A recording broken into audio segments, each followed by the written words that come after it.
Passaic, we welcome you to the May 23rd, 2023 City Council meeting. In accordance with Chapter 231 Public Laws of 1975, adequate notice of this meeting was provided by resolution of the Municipal Council adopted on June 21st, 2022, setting forth the schedule of regular meetings for the year 2022-2023. Said notice was published and posted on the City Hall Bulletin Board by the Office of the City Clerk. Please be further advised, due to COVID-19, this meeting will be in person and virtual stream via Zoom. Public notice and instructions for this meeting were published in the Herald News and posted on May 17, 2023 on the City of Passaic website, www.cityofpassaic.com, Council Agendas. Instructions are also available on the last page of this agenda.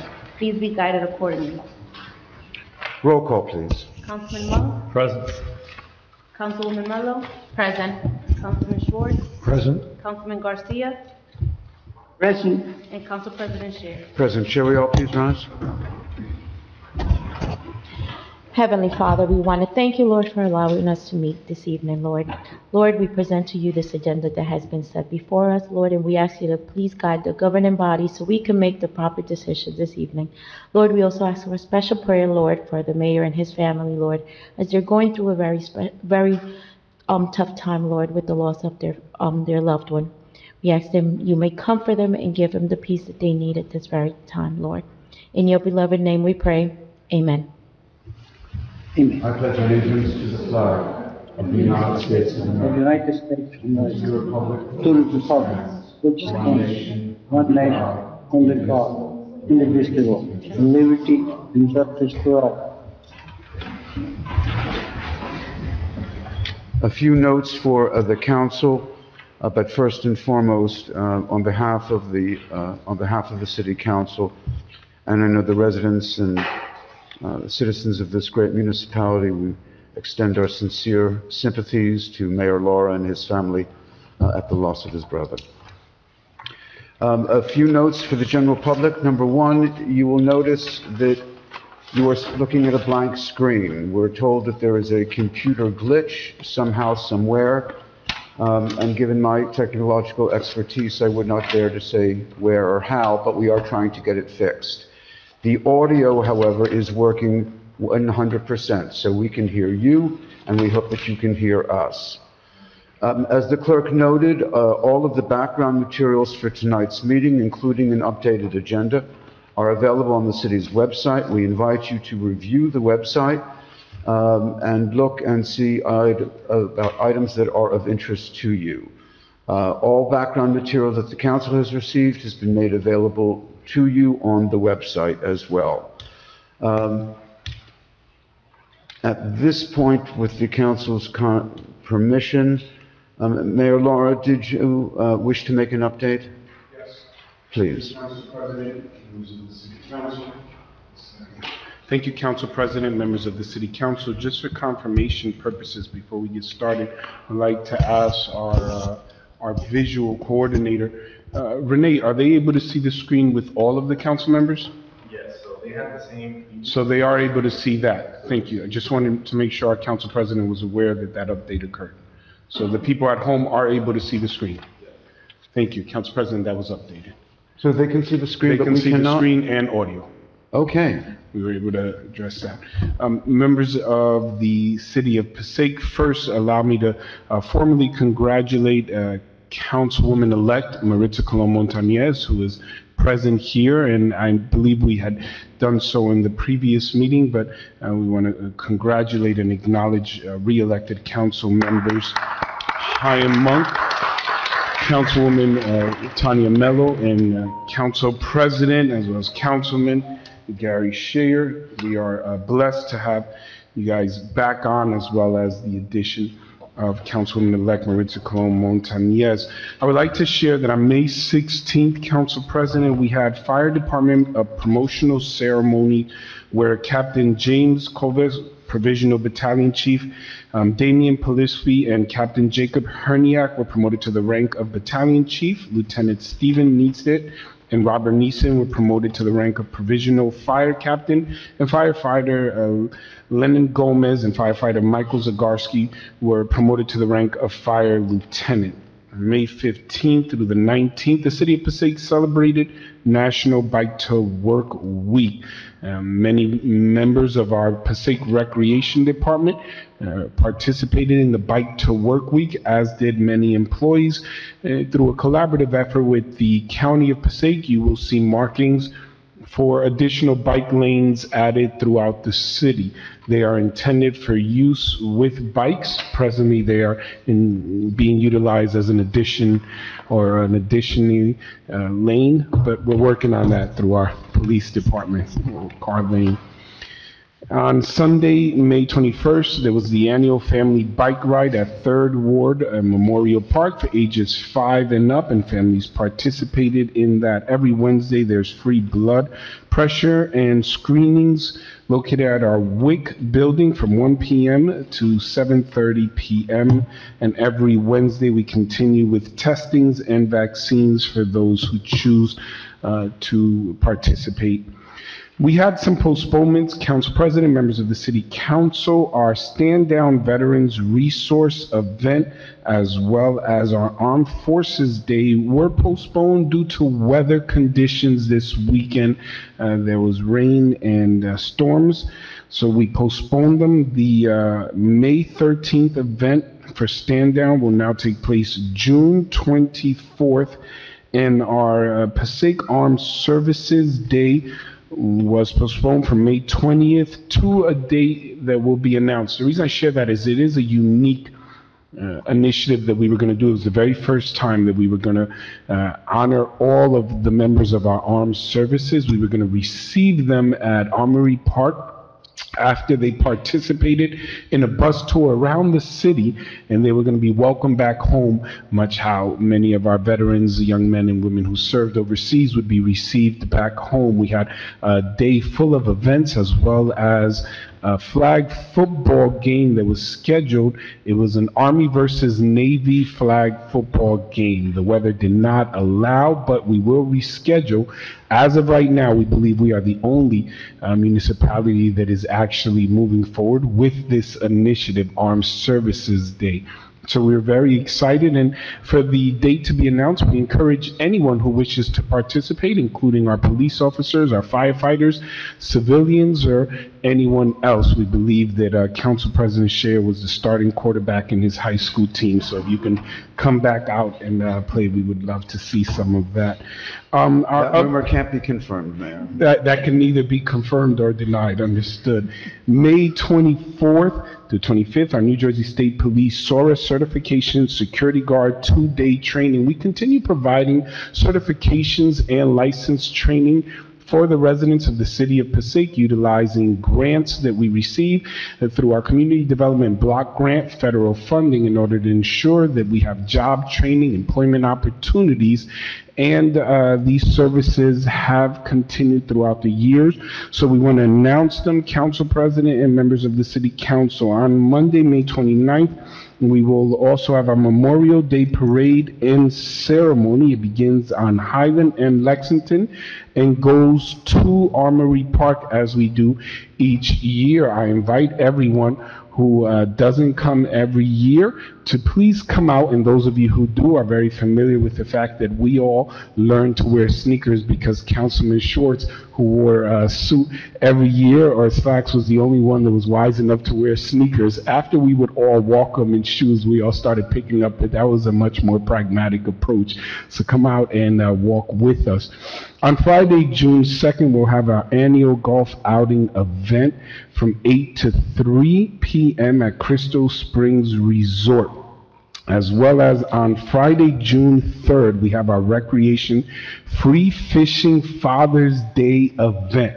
Free Fishing Father's Day event. We invite all fathers and parents in the city to come participate. It's a wonderful experience that will be from 9 a.m. to 12 p.m. We're still working on the location because now through the collaborative initiative and program and project with the county, we are able to utilize either Dundee Island Park, for the fishing, or Third Ward Memorial Park in the pond. So we're still deciding which one would be most conducive for that day. But again, it will be a free fishing. Councilwoman-elect Maritza Colon Montañez, Councilwoman Mello, along with Councilman Monk, will offer charge frying of the fish. However, the fishing will be free. That's a service I believe that they were offering. Ladies and gentlemen, some completed projects that we have on the list. Our Christopher Columbus parking lot has been completed. That is by school number 11, with additional parking spaces for the community. Again, I remind that we have been able to add additional parking lots around the city. That would be 3rd Street downtown, Brook and Main Avenue, where the work will begin in the next couple of weeks to complete the project, as well as school number 11. Also, Council President, members of the City Council, for a number of years I had noticed that the access to the entrance of the side of our building did not have a ramp or an ADA compliant. ADA compliance refers to American with Disabilities Act for our city residents that were coming in with wheelchairs. So I had requested this year that we add that on our project, and I'm excited to announce that that project is completed. Many of you may have seen it on your way in, with a rail that will be extremely helpful for our seniors, for those who come in on wheelchairs, as well as those who have children, strollers, and many other individuals that have to utilize wheeled resources or transportation. Upcoming projects.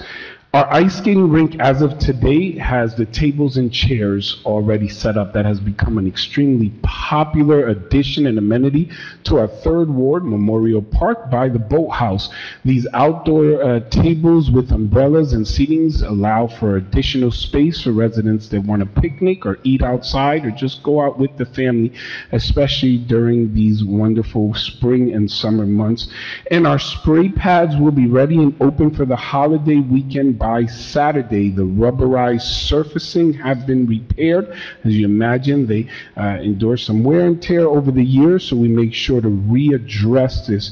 Also, Council President, members of City Council, I want to announce, and I'll go into more detail for our next meeting, but we recently received an allocation, an award of over $360,000 transportation award to redo and resurface and take care of Myrtle Avenue in our 2nd Ward. I've been speaking about this for a while, so we specifically go after grant money and funding for different areas of the city, and this is one of those projects, much like 1st Street when we did, that we believe will bring a lot of excitement to the residents in the area. And lastly, if I may, on a personal note, I would like to thank everyone, extend gratitude on my behalf and my family for the condolences, obviously, of my brother, also the father of one of our law enforcement officers here.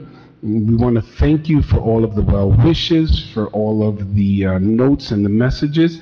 I assure you that we deeply appreciate it. We'll take a point of personal privilege and just share a little bit more. As a person of faith, I am encouraged that he is in a better place, that he is no longer suffering, that his faith was strong, and for this reason, and according to my faith, and not to get too much in that blurred area as I stare at our attorney, where you join government with religion, but I want to say because of that, I am encouraged and strengthened, and that is why we continue forward with the duties and obligations and responsibilities that we have before us. But please, if I can just reiterate, thank you. Please understand that each of us appreciates so deeply your kind words, reaching out, and all of your assistance during this time. It has been of great help. He was a remarkable, humble individual who loved to serve, never had conflict with anyone, enjoyed arguing about the little things, never argued about the big things. That's what endeared him most to people. He would go off on an argument regarding dominoes, but never anything personal. That's why he maintained such great relationships with everyone. He was employed for over 30 years in one of the local factories here in the city of Passaic, and the only way they got him to stop working was by moving to Georgia. They had invited him to go. When they shut down, he decided to start his career at the school board, working in maintenance, and he worked there for many years until his last day. He actually, and I share this publicly, he would go straight from chemo to work. He was he was one of those people with the old school work ethic. He just could not stay home. He had to work, and that was spoken often about him. So I thank you again as we honor his memory and his commitment. He loved Passaic. He loved the work of the city, and he was very fond of the individuals that served in this city and continue to serve. Thank you very much for the opportunity to give that update. Thank you. Thank you again, Mayor, and again, our sympathies to you and to your entire family. Just a small correction, however, in what you said, and that is dominoes is not a small thing. It is for those of us who play, it is a very important thing. With the council's permission, we're up to Roman numeral 5 on our agenda, Mayor's presentation, 2023 preliminary budget transmittal. Mr. Fernandez, what are we doing? So we have our Chief Financial Officer, Mr. Omar Garcia, who is ready to present and transmit the budget that the mayor has directed and reviewed, and we're submitting for the council's review. Very good, sir. So I will turn it over to Mr. Garcia. 1 second, Council. Yeah, so as he prepares, in your packets, you have the workbook, the budget workbook. This presentation is just going to highlight the key points that are in your workbook as he goes through them. So everything that is on the PowerPoint is in your workbook, and he will just go over, like I said, the highlights as you look through them. Good evening, council members and members of the public. Today, I'm here to present to you the mayor's 2023 budget transmittal. As Mr. Fernandez stated, inside the agenda, you have received the 2023 proposed budget workbook. This presentation is going to summarize the key points of that workbook. So,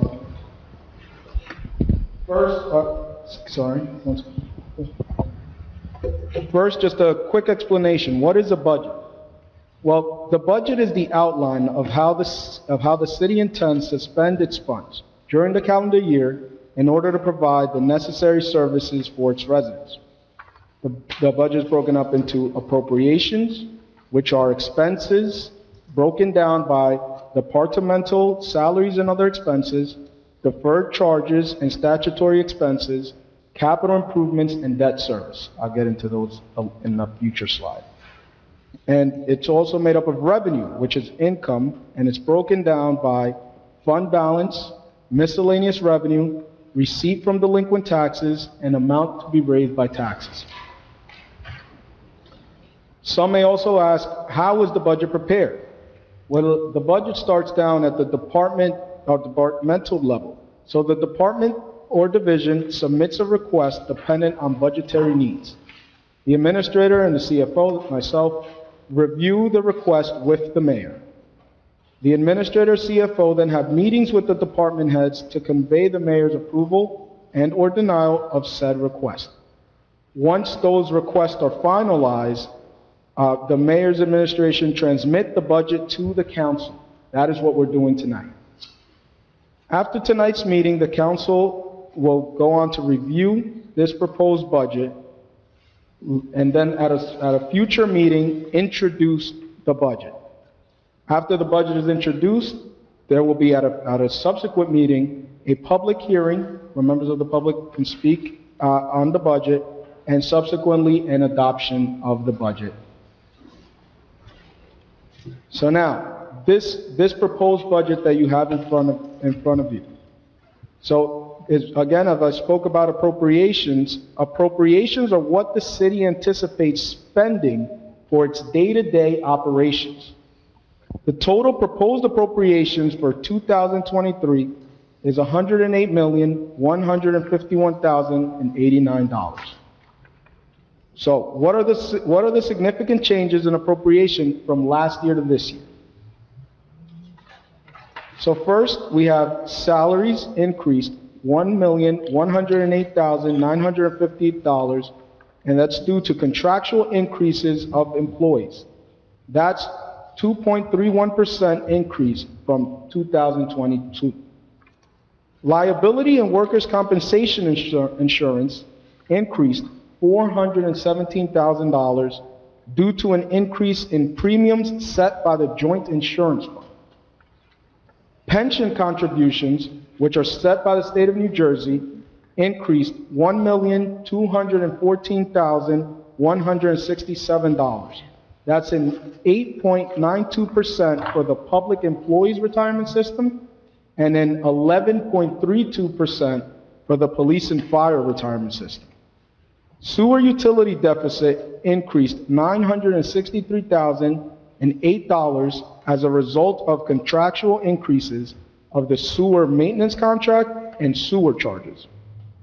The library appropriation, which is set by the state of New Jersey, increased $227,715. And finally, health benefits increased $2,192,000 due to an increase in health premiums. That's approximately 23% increase statewide.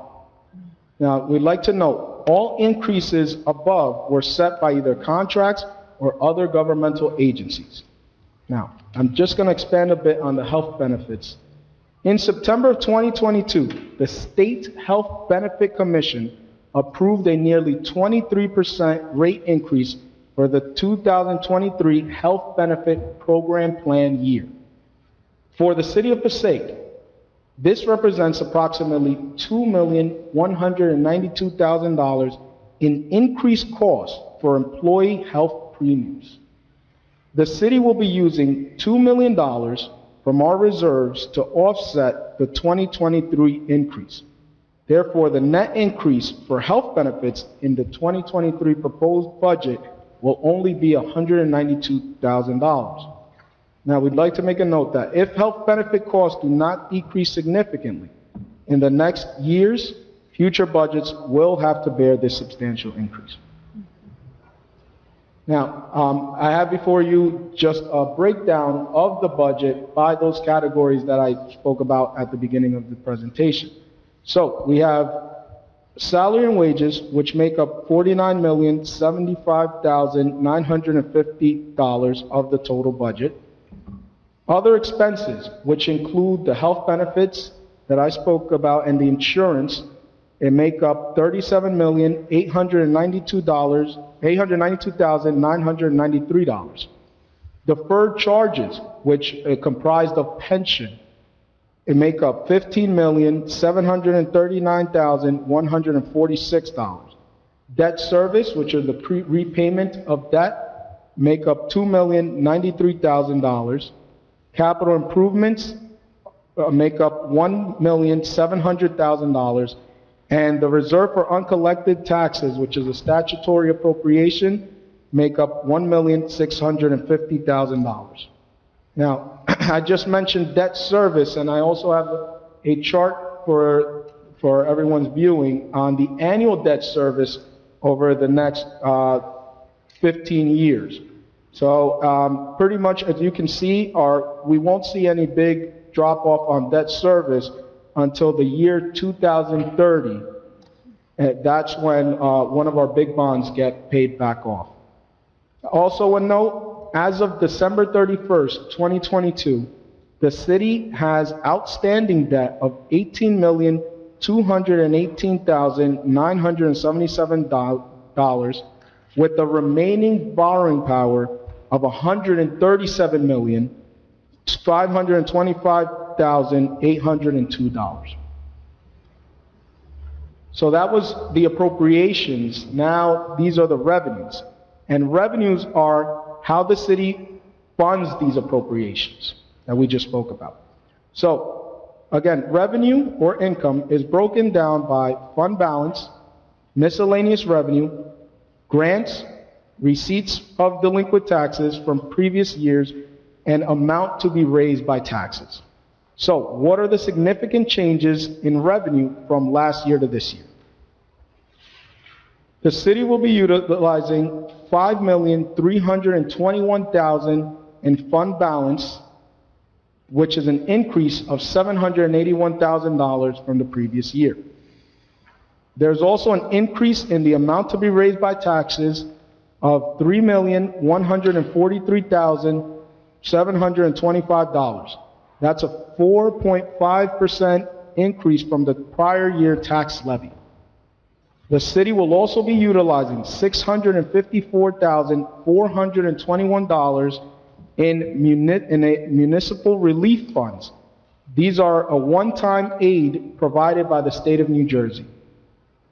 The city will also be utilizing $6,050,000 in Federal American Rescue Plan, which is an increase of $50,000 from the prior year. And I'll go into a future slide on what those funds are.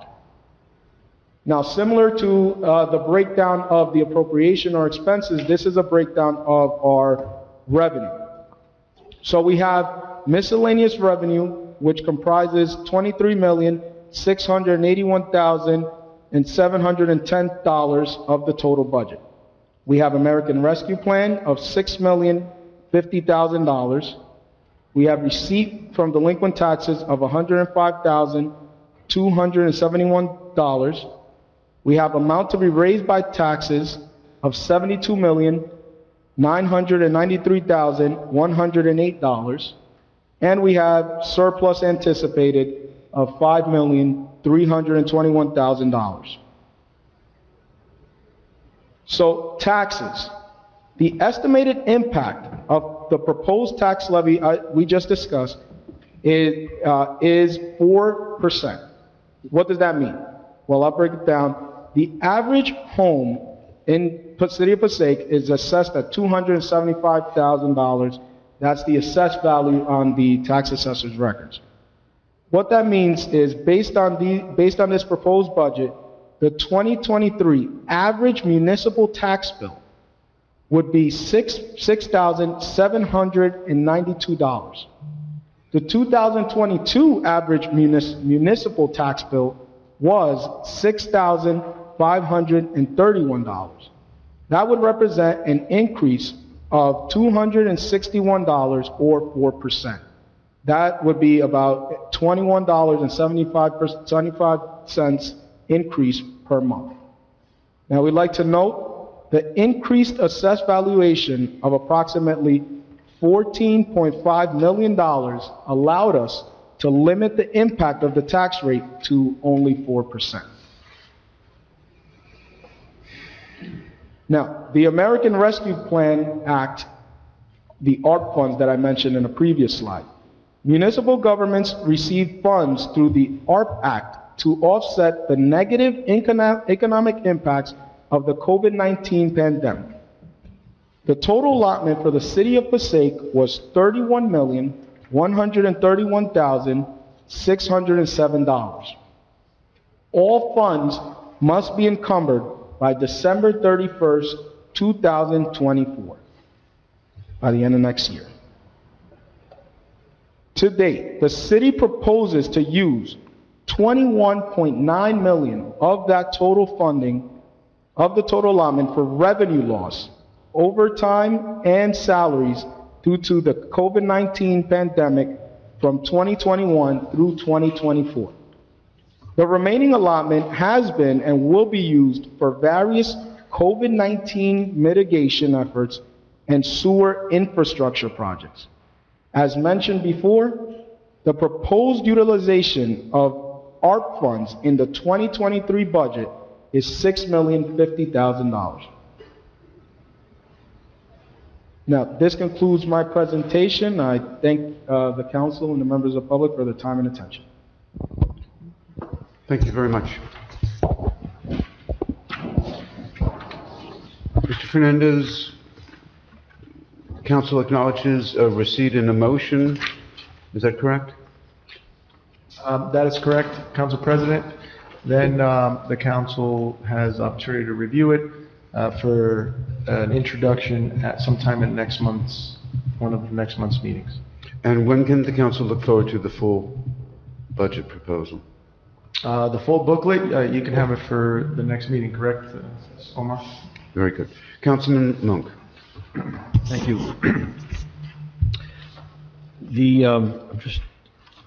Is there a report that the city could supply the council that shows a breakdown of assessed values, broken down by different like asset class, call it, industrial, commercial, residential. So where I'm going with that is the information, I'd like to understand better, is that showing a 4% increase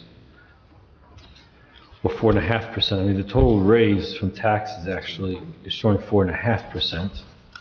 Well, raised by taxes is 4, because of the additional revenue from assessed valuation of construction that has happened throughout the city. Oh, so, okay, got it. Okay, So so it's it's 4.5 reduced, reduced but down it's to 4. 4%. That's, okay, 'cause additional assessed.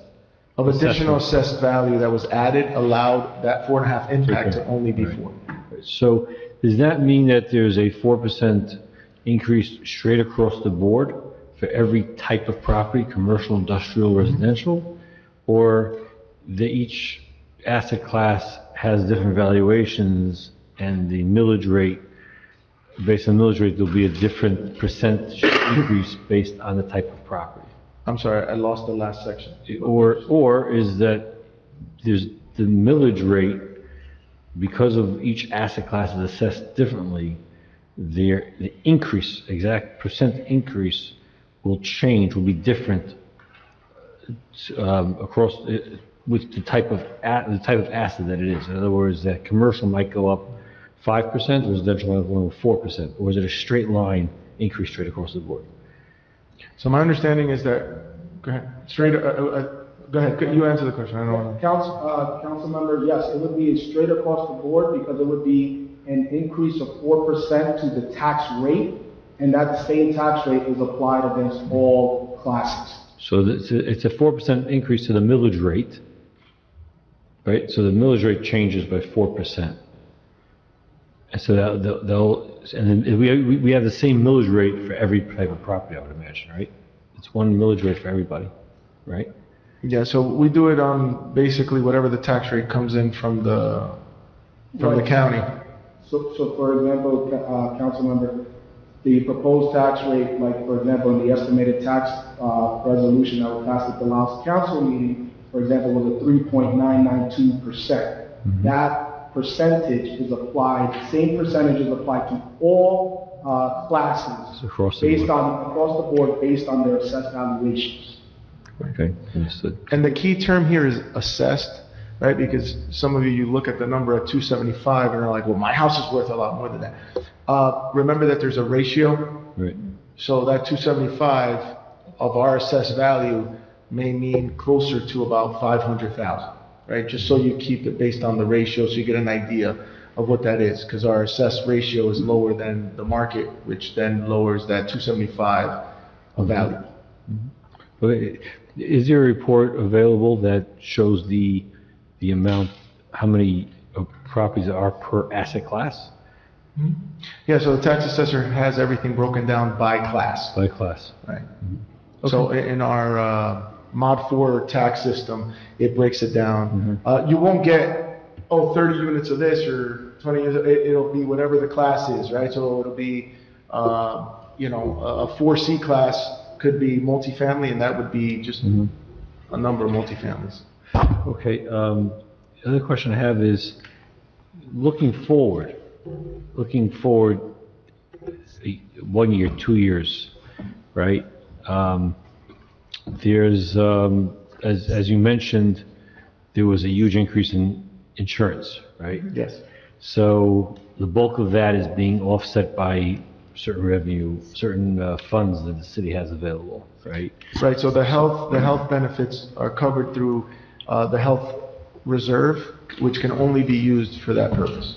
Okay, so what happens next year, right? So we have another $2 million for next year in those reserves, or Right. at a certain point it runs out? So at a certain point that runs out, but the key here is that based on reports that we've been receiving from the state of New Jersey, and just to go a little bit into insurance, the big thing right now with the carriers is the fear of the inflation, right? Because the inflation from 21 to 22 doubled. So what they're mainly afraid of is reserve inadequacy, and what we were told was that the state of New Jersey is trying to collect monies to put in reserve to solidify the health of the system, So that next year, that number should be reduced. Now, when they say shoulda, coulda, woulda, we have to be prepared for that. So there is funds available in the reserve in case something like that happens. But again, to repeat Mr. Garcia's point, if there's no significant drops, there's no choice but to bear it in the budget. Understood, okay, so. Councilman, can I interrupt you for just a moment for clarification? Can I ask Mr. Fernandez how much the state is reserving into this healthcare fund?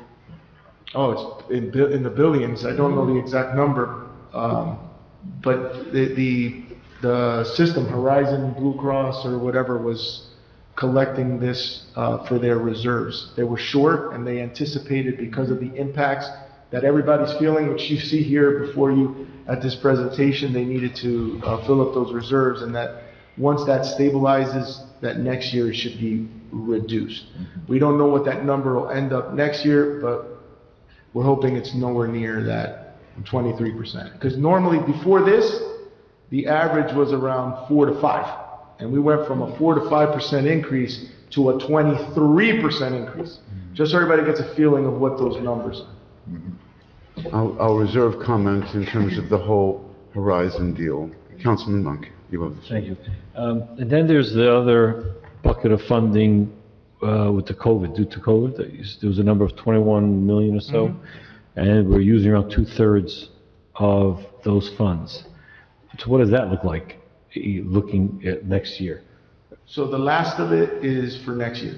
So the remaining balance of it would be used for next year, because anything that's not used by December of next year would be recaptured. So one thing that the mayor wanted to make sure, and that we promise you, is there'll be not even pennies left in that. Is that committed or expended?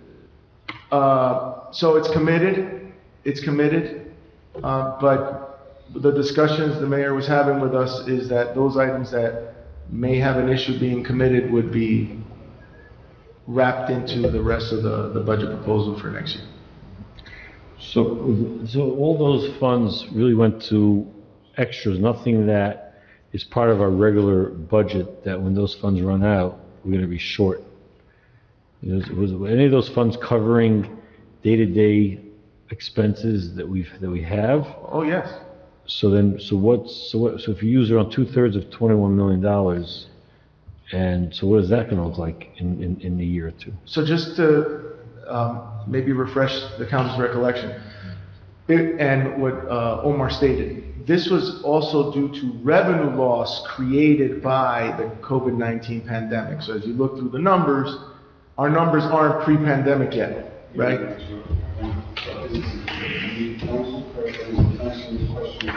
Do we anticipate that the revenue that we're utilizing now will need to be utilized in the future and run out as it's COVID money?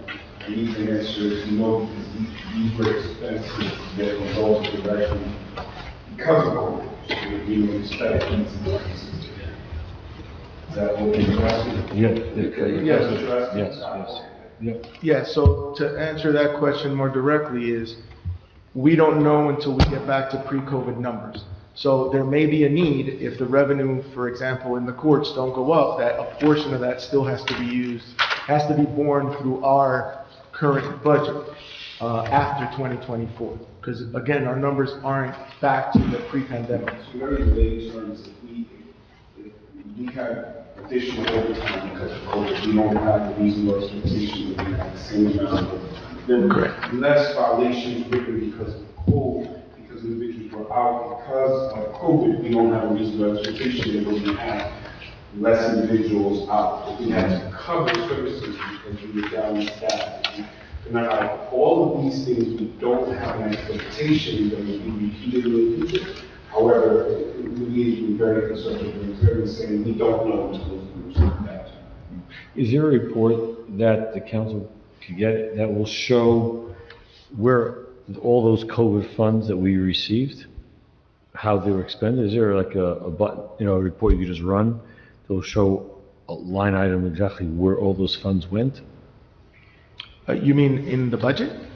Because they're broken down throughout the entire budget as the revenue losses. So it's to make up revenue losses. So the number you see in your workbook, that is for all those revenue items. In terms of the one that means only just COVID money, we had a separate report. We had the accounting, we had account for it. Right, so in the budget, there's a formula that is used for revenue loss, which in this budget is the $6 million that Omar mentioned.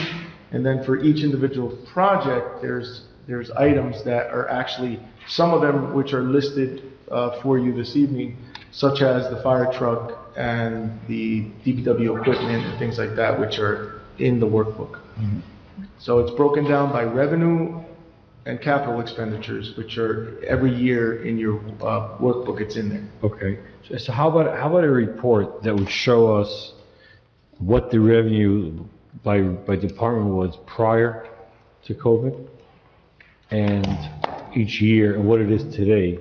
Just so as we do go through this workbook, we can visualize, see what the impact COVID had to each department on the revenue side. Yeah, I mean, that's easy enough. We could just look at the revenues, I guess around 2018, right? And then Just run we can a line, compare run it. 2018 to today. Okay, if it, I guess you could run it year over year, 18, 19, 20. Okay, that'll be interesting to see how that impact us. Okay, thank you, Council President. Other questions right now on this presentation? All right, at our next meeting, I'm going to ask if everyone can take some time to begin studying the budget and brief that has been presented by the mayor and his administration. I'd like to dedicate about a half an hour to that discussion at our next meeting, or more if necessary, to begin formulating questions and seeing if there are additional strategies that need to be utilized.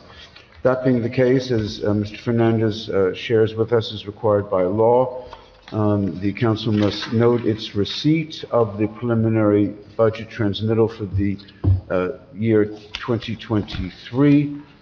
Is there a motion to accept, please? So moved. Motion Second. and second. Roll call, please, to accept. Councilman Mo? Yes. Councilman Love? Yes. Councilwoman Mello? Yes. Councilman Short? Yes. Councilman Garcia? Yes. Council President Shay? Yes, thank you very much. We're up to Roman numeral 6.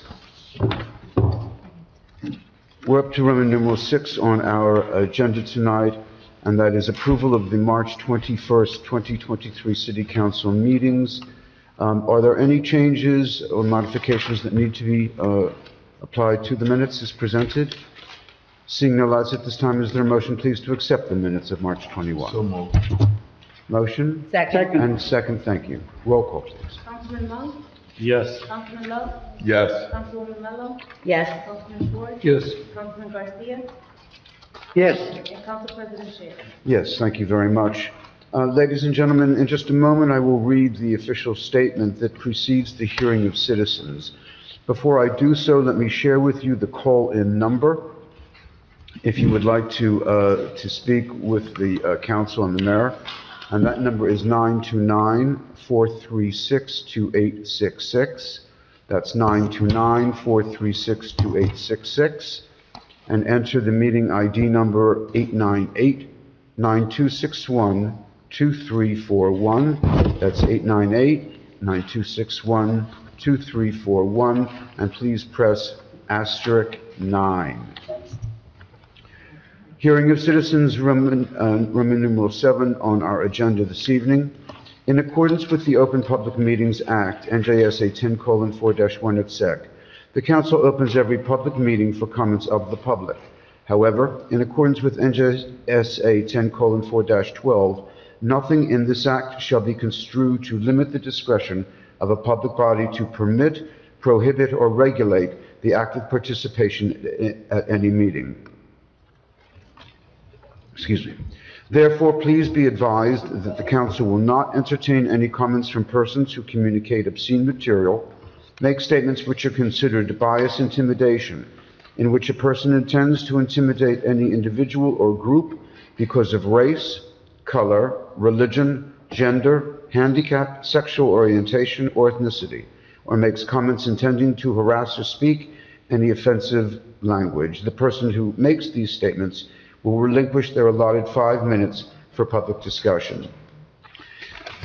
If you would like to address the council and the administration, please dial 929-436-2866 and enter the meeting ID number 898-9261-2341, *9.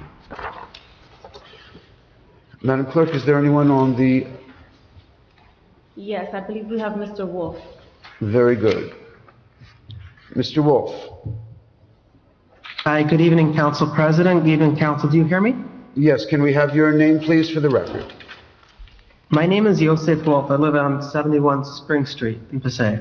Very good, sir. I've been informed by the attorney representing the city's interests that only a name is necessary, and there are complicated reasons why address or not, so we choose simply to use name.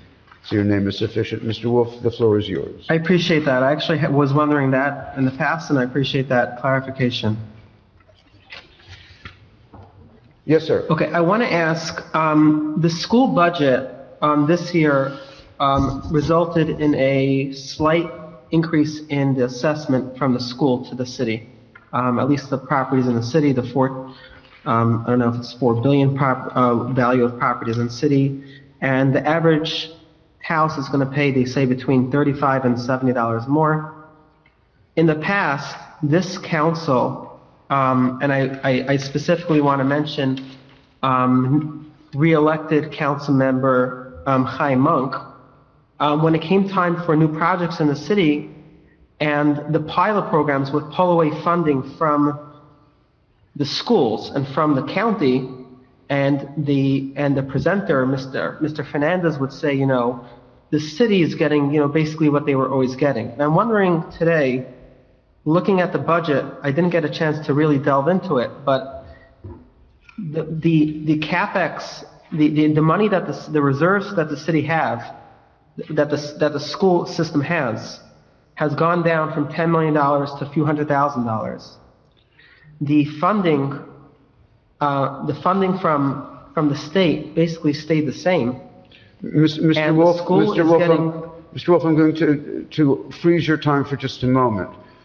You are aware, of course, that this council and this municipal government is a different animal than the school system, yes?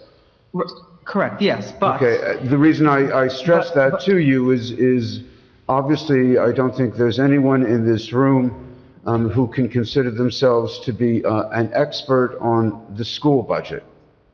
Okay, yes, but I think there's 2 points that I think that the council might want to start looking into and getting more smart about and more educated about. First of all, Mr. Fernandez has presented to this council specifically projects that the pilot programs only pull money away from the school system in the city and the county government.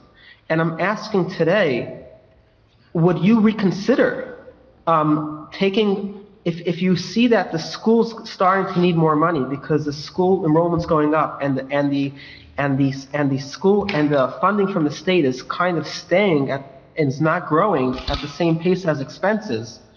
So now the same way my property taxes go towards the school system and the county and the city, new projects also need to give their fair share. And I think it was an error for Mr. Fernandez to present that and Mr. Monk to quote that as well by some projects with pilot programs. Second of all, many other cities are cognizant of the burden on the school system when they have more development. And I'm wondering if this council is able to get in touch with the school board and find out what is their capacity, what are their budget needs, because if the state's funding is staying and it's not growing the way we expected, in 5-10 years, you might need tens of millions of dollars more. And where is that going to come from? Because the state is not giving it.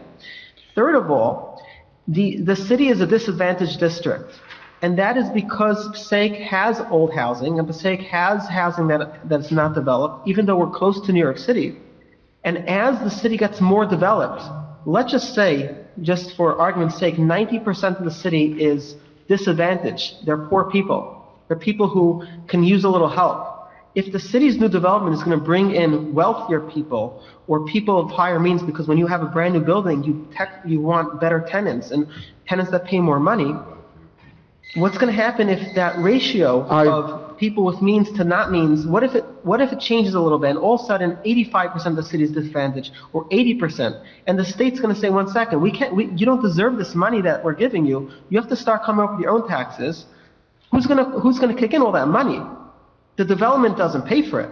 And we're relying on being a poor city, but we're making ourselves not so poor anymore. Does the city ever look at these problems, this potential bomb that might just erupt one day? If the bomb erupts, sir, Mr. Wolf, the bomb will be not a local bomb, but one affecting at least 31 other school boards in this state. And I believe that possibility is remote, that the state would take away those funds given to former Abbott school districts. If you have any more information on what the state is contemplating, I'd personally be very interested in hearing it. On some other areas that you mentioned, you did mention the impact of school, increase of school taxes, which I was not thrilled about personally. But in all due respect to the school system, I believe this was the first increase in 10 years. That being the case, the $35 to $70 that you said would impact a residence comes out to, instead of $35 for 1 year, $3.50 per year. I don't mean to minimize the importance of $3.50, but I do think that we need to maintain perspective. And I think that from anyone's consideration, the school, the Board of Education, the elected Board of Education, aided by administrators and the superintendent, et cetera, have done an absolutely yeoman's job of keeping things in check. I assure you that certain projects that the state does dedicate to that you didn't include, like in terms of new schools, because we are a former Abbott district, I'm sure you're aware that the state undertakes those costs. It undertook those costs in, I believe, the complex on Dayton, as well as 2 or 3 other schools. And now there is talk of somewhere between about a $60 million price tag to be inured by the state for revisions to a high school.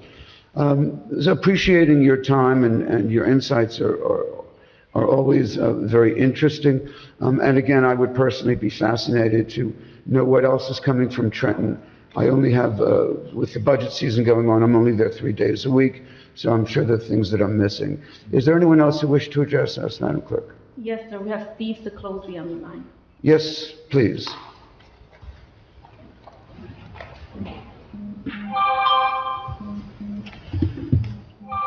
Mr. Stephen, are you there? Mr. Seclosi needs to unmute himself. Mr. Sokovy needs to unmute himself. All right, while we're waiting on Mr. Sokovy, is there anyone present here tonight who wanted to address the council? He's ready. Hello? Yes. Am I unmuted now? Yes, we can hear you, sir. Oh, okay, thank you. I was having a little technical difficulty here, I apologize. Couple of things. The first thing is just to kind of piggyback on Mr. Wolf's comments about the pilot in the city. My question is, has the council entertained shorter terms for these pilot programs? Because I know typically they're going 30 years. You know, I've brought this up a couple of times in past council meetings. I'd like to see those go to shorter terms. Now, with all the development that's going on, I think the pilots were used to spur development in the city. I think we've gotten to a nice threshold there, and perhaps we should look in terms of some shorter programs, shorter than 30 years. So that's my first comment on that. I want to thank Mr. Garcia for the budget presentation. I think in the many years that I've seen and heard some of these recaps. I think that was one of the best presentations I've seen. It really kind of spelled things out in layman's terms. But I have a couple of questions to Mr. Garcia or to Mr. Fernandez. Maybe he could help us out with this. Mr. Ciclosi, of course, you'll direct your questions to the chair. Okay, well, okay, Council President. So here's my question, and maybe we can call on the two other gentlemen to help us out here. My first is in terms of salary increases. I think he had shown a number somewhere over $1 million in salary increases. My question is on that, are these all based on the same head count from the prior year, or is part of that salary increase based on the fact that we have now put additional head count out there? So if so, what is the head count? What did it go from, what number, from X to X plus, for instance, for this year? Because I think that would put that into perspective a little bit better. So has the head count increased year over year? The second question was in regards to the approximately $2.1 million increase on the health care. And I realize that, of course, inflation is running high, but my question is, and it kind of goes to the point with what Councilman Monk brought up too, you know, in future years, we can anticipate additional increases. My question is, what if any part of that increase is being absorbed by the employees? Or is the city basically taking on that full increase, that full 2.1 plus? Are we absorbing that? And if so, why? Because, you know, I work in the private sector, and as the health costs increase, we are, as employees, are asked to contribute a little bit more, whether it's, you know, an additional $10 a paycheck or $5 a paycheck, whatever it is. So my question is the city doing that? And if they are, fine. If they're not, why not? Why are we not considering passing some of those added costs on? So those are my two questions basically on the budget. And I think that's pretty much all I have tonight, Council President. Oh, I did want to thank you, Council President, and the other members that were up for re-election in your recent electoral victory. So I congratulate all the members that ran and won in this last election. Good deal. Thank you for your kind words, Mr. Ciclosi. Number one, pilots, if Mr. Fernandez, please correct me if I stray off. There are two kinds of pilots. One of them is 30 years, the other is 5 years. We did issue some 30-year pilots a number of years ago. I don't believe we've issued a 30-year pilot in how long, Mr. Fernandez? The last pilot was for Passaic, for the Passaic site, which was probably 2 years ago. Okay, and that was, how long is that abatement for? That one is 30 years, but to state that the majority of our pilots are 30 years is an inaccurate statement. The majority of our designated areas are areas in need of rehabilitation, where the maximum allowed by law is 5 years. And even with that, the large majority of our redevelopment projects have not come in for abatements and are completed, which means they can no longer come in for an abatement as well. The gentleman mentioned, Mr. Fernandez, an additional Mr. Mayor, I'm sorry, sir. Just because I know Mr. Sikorsky mentioned how good things in these terms and highlighting Mr. Garcia's city product, resident of the city, and excited to put him on. If the business administrator could just share, out of the last 10, 20 developments, how many would you say were 30-year agreements?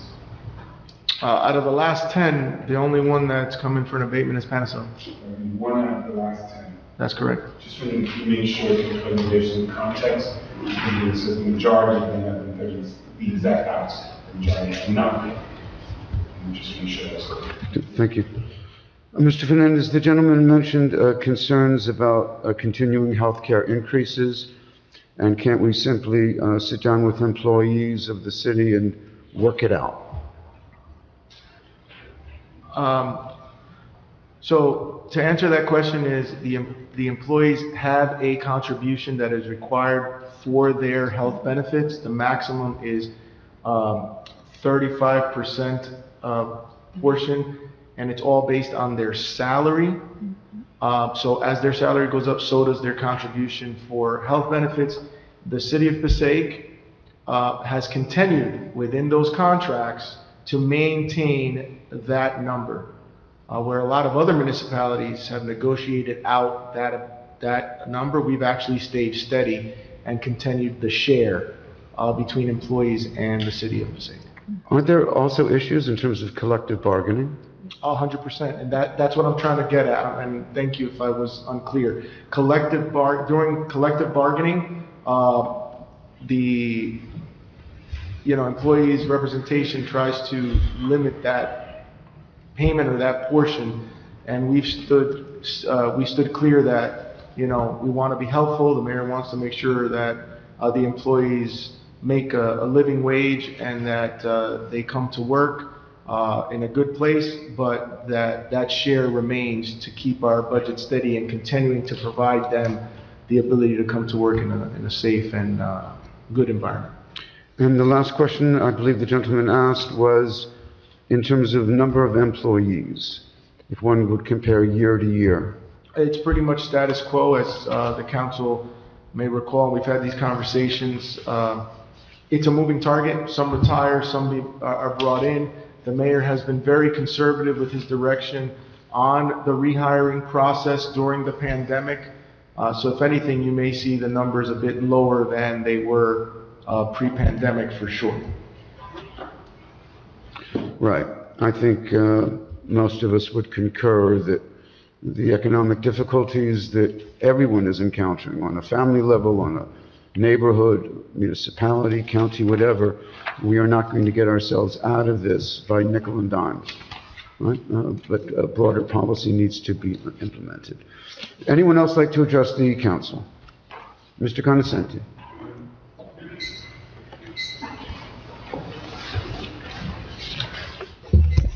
Yes, good evening. Joe Conoscenti, 170 Broadway. Council President, my first question is, was there a study supposedly been made on the dirt bikes and all electrical bikes? I was reading an article yesterday on the computer about the Attorney General. He was making a statement on the guidelines, on covering the rules, regulations on these motorized dirt bikes, four-wheelers. It sounds like they're going back to years ago when you wasn't able to have these bikes on the street, in a public park, any public property. And also, it was for regular bikes when you ride a bicycle on the sidewalk. That's illegal too. So it sounds like they're going back to the old rules. And I think they're presenting this. So I don't know if you should be able to look into this. It's the noise, pollution.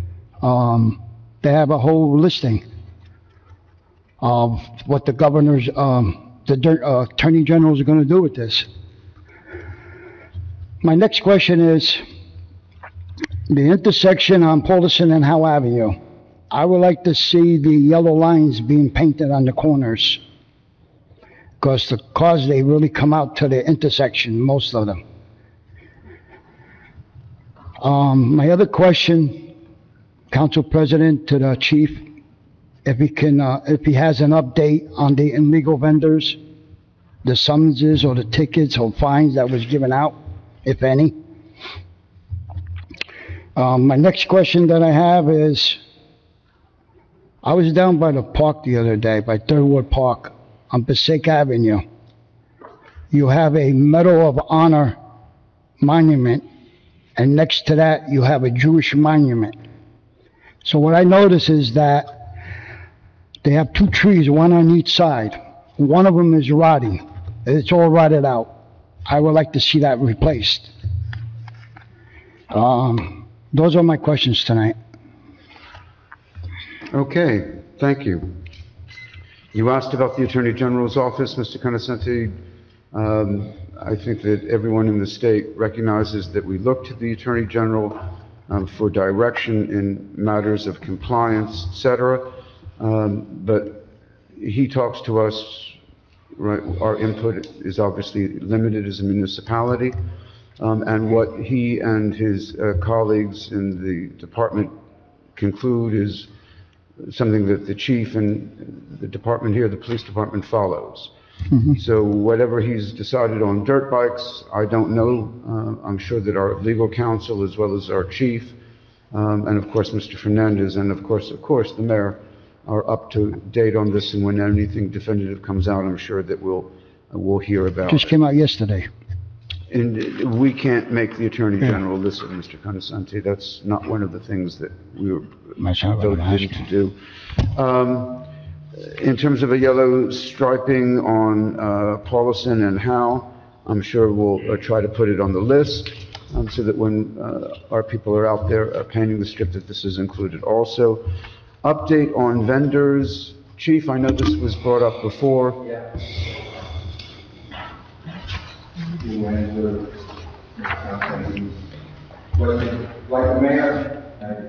Like the mayor indicated, we're out there enforcing the illegal vendors that are out there. We're looking at several different approaches moving forward, but just to reiterate, we are out there issuing summonses. Not necessarily the police department, we go out there once in a while, but the city hall is out there. Good deal. Thank you, Chief. Thank you, sir. Anyone else? Update for the city council. This week, we just started with evening code officials. It is a new initiative that we shared with the council that wanted to take an approach, and rather than replacing certain positions in the daytime, we would start utilizing individuals in the evening. This becomes significant because code officials can go out there and identify individuals that may be violating codes in the city, whether it's selling, food vendors, or work that shouldn't be done in the evening, where otherwise that would have to be reported and verified the very next day. As to the original question, I do want to share that our police department has confiscated a number of these bikes that have been on the sidewalks. That's a reference. We have our attorney looking into laws.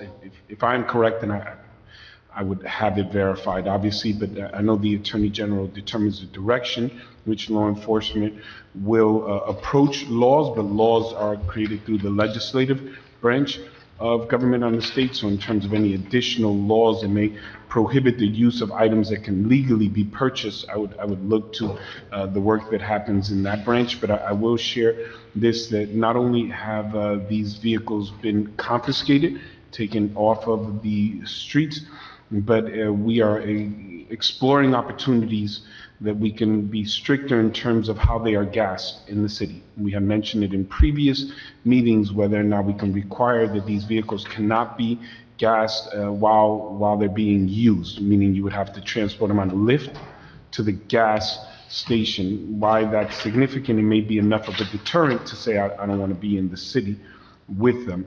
Unfortunately, again, I think this is important for the public to know that if you can legally purchase it, you can legally use it, we are limited in terms of our approach unless you are violating the law with them. The speaker is correct. If you're riding on the sidewalk, we can address it. However, and I know we touched this topic before about regular bikes.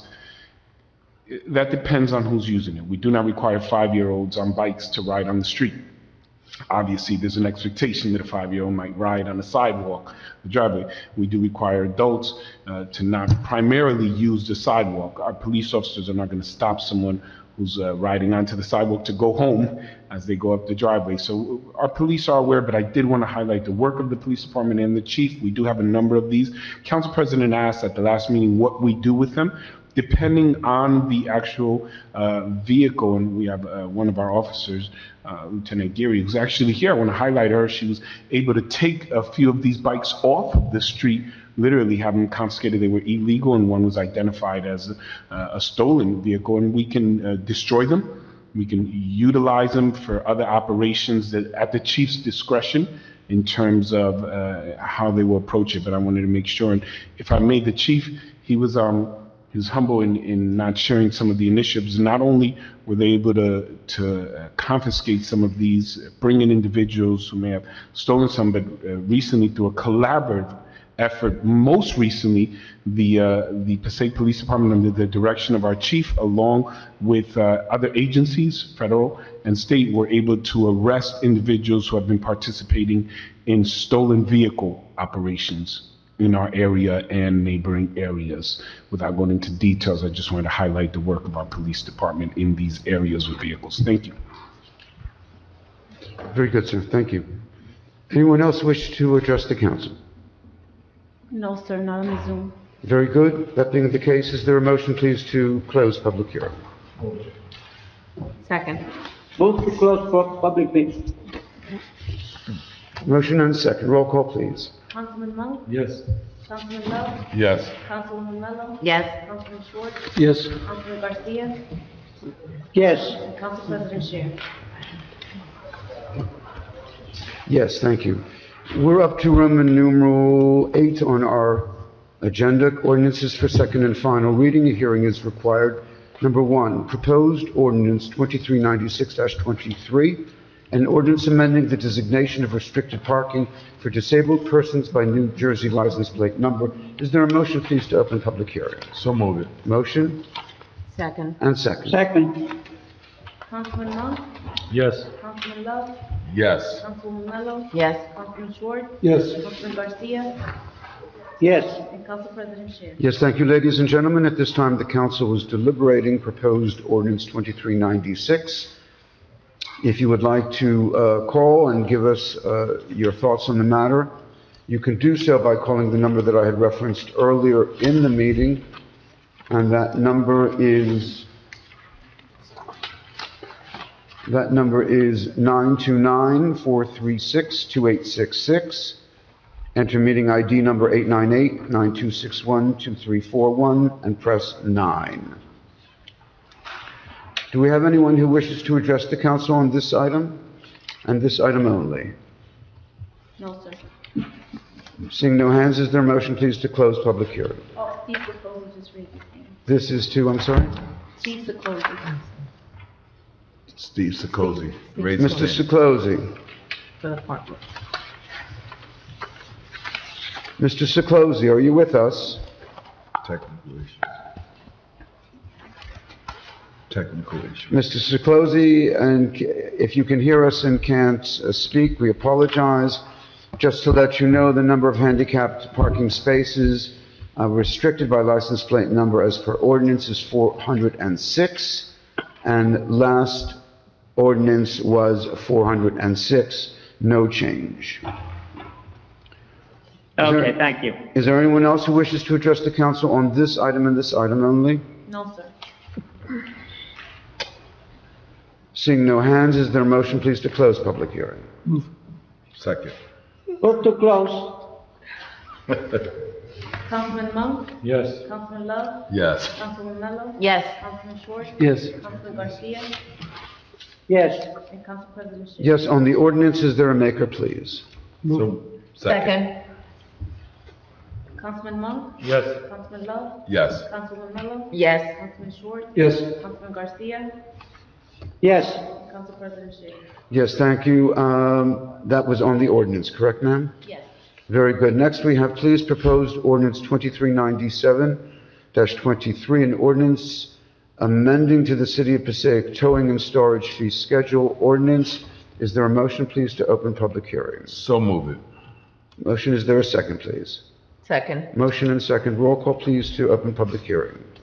Councilman Monk? Yes. Councilman Love? Yes. Councilwoman Mello? Yes. Councilman Schwartz? Yes. Councilman Garcia? Yes. And Council President Sher. Yes, thank you. Ladies and gentlemen, at this time, the council is deliberating proposed ordinance 2397-23. If you would like to communicate with us on this item and this item only, we invite you to please call us at the same number we've referenced earlier. That is 929-436-2866. Meeting ID number 898-9261-2341. And please press star 9. We have Steve Secozy again on the line. Mr. Secozy. Mr. Yes, can you hear me? Yes, we can hear you now, sir. Okay, perfect. Yeah, because it says on my screen that the host mutes me, and I try and unmute, and that's why you're not hearing me. Anyway, my question on this, and I've had, unfortunately, the occurrence to have encounters with Raniere's over the years. And one of the things that always bothered me about their towing contract, and I'd like to get some commentary from the council on this, Council President, is they charge storage fees immediately as soon as they pick up the vehicle. So for instance, if they tow a vehicle at 11:30 at night, they will charge a full day's storage for that 1/2 hour until midnight. What I would like to see is that for each 24-hour period, commencing whenever they hook up the car and start towing it, that's the way it should be. Because in essence, anybody that's towed late at night is paying for a full day of storage, $35 or whatever the fee is going to be, for something that, Raniere's has in their possession. It could be 5 minutes, it could be 2 minutes, and I don't think that's fair. Also, in the past, although the police will issue a release 24/7 on the vehicle, Raniere's is closed in the afternoon, or was, unless they've changed their hours. They were closed Saturday afternoon. They were closed all day Sunday. So if your vehicle was towed, for instance, Friday night, you are paying for the Friday storage $35. You are paying for the Saturday storage $35. You are paying for Sunday storage charge $35, and you can't pick it up until Monday morning at 8 o'clock, even though you have a police release. I'd like to see something in the new ordinance that would address those issues. And I don't know if this new ordinance has, or if you contemplated that, but I bring it to your attention because, like I say, I've been a victim of that, and I don't think it's fair, to the citizenry of Passaic. Very good, sir. So I want to Thank bring you. that into the forefront. Thank you very much. Just as a matter of information, that issue was in fact raised during discussions on the item. Is there anyone else who would like to address the council on this item and this item only? Yes, sir. Yes, Joe Condescenti, 170 Broadway. My question that I have is, this supposed to be open for all towers? Is it my recollection to It's this? open to all towers who meet the All new requirements. towers, everybody that, Excuse me? all new towers that qualifies? That all towers who meet the criteria as established in the ordinance. Okay, my question is, if you get a tower out of Passaic, another tower, does he have a lot to put the cars? That's part of the criteria. They gotta have a lot. That is, as Councilman Love stated, that is part of the criteria. Okay, my other question is, I know Raniere has a couple of them, and they have this new guy over here on Liberty Street. I don't know if he's getting involved with this. I think it's the old Kerry's lot. They used to be a garbage company, if I'm not mistaken, 80 Liberty. So is that gonna be a new tower, or you don't know yet? We don't know yet because we don't have the answer. We have to put out an RFP and solicit opinions and everything else. All right, so whoever becomes new would have to have a lot. I Basically, refer you to the ordinance in terms of answering that question. yeah. Okay, I have another question here. Say perhaps you get a tower that wants to come here from Garfield. Now, in the case of an accident, say, he come here, if he registers, he wants this job here. The mileage and the storage and their fees, everything changes. So how you people gonna save any money on this? Mr. Conoscenti, it is part of the ordinance and the consideration. Well, you gotta speak on the ordinance. I'm sorry? You gotta speak up on the ordinance. Let people know what's in the contract. That's what an Open Public Meetings Act is about, sir. No, I'm referring you to the ordinance. If you would read it, you might find it a fascinating exercise. Anyone else wish to address the council on this issue? We have Mr. Wolf on the line. Mr. Wolf? Yeah, thank you. I was wondering if the council's open to, as all the lots in Passaic become redeveloped with, multifamilies and no single family or no garden style ownership or co-ops or condos, are there going to be any more places to park within a mile of Passaic for all these, cars that do get towed? Will we change it? Maybe we'll just change it then? I'm sorry, sir. You've called in enough, and we've had the pleasure of discussions with you on numerous occasions where prior to entertaining these ordinances, it's been made clear that one can only speak to the confines of the ordinance.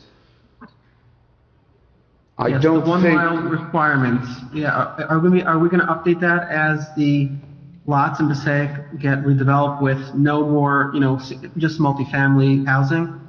I'm going to rule you out of order on that subject. It is not relative, it is not part of the ordinances being presented. Good attempt though, but sorry. Did you have any other questions that were on the ordinance? Okay, do we have That's all for anyone now. else Thank who you. is on the ordinance? No, sir, there's no one else. Seeing no hands, I move to close the public portion. Second. Motion and second to close. Councilman Monk? Yes. Councilman Love? Yes.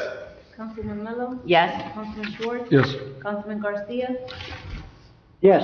And Council President Sher. Yes, thank you. Thank you, Madam Clerk. We are up to communications, Roman Sir, we numeral need to move 9 on of to our... ordinance. Move on the ordinance. I'm sorry, move on the ordinance, So forgive moved, me. Council President. Second. Motion and second to move 2397. Councilman Monk? Yes. Councilman Love? Yes. Councilwoman Mello? Yes. Councilman Schwartz? Yes. Councilman Garcia? Yes. And Council President Sher. Yes, thank you very much. Now we are up to communications, Roman numeral 9 on our agenda. We have before us items 3 through 12. I'd like a separate vote, please, first on 9 and 12. Are there any questions, please, on 9 and 12? Seeing none, is there a motion, please, to accept 9 and 12? Move. Second. Move and second. Roll call, please, on 9 and 12. Councilman Monk? Yes. Councilman Love? Abstentions. Councilwoman Mello? Yes. Councilman Schwartz? Yes. Councilman Garcia? Yes. And Council President Sher. Yes, thank you. If we could now have a move, please, on items 3 through 6.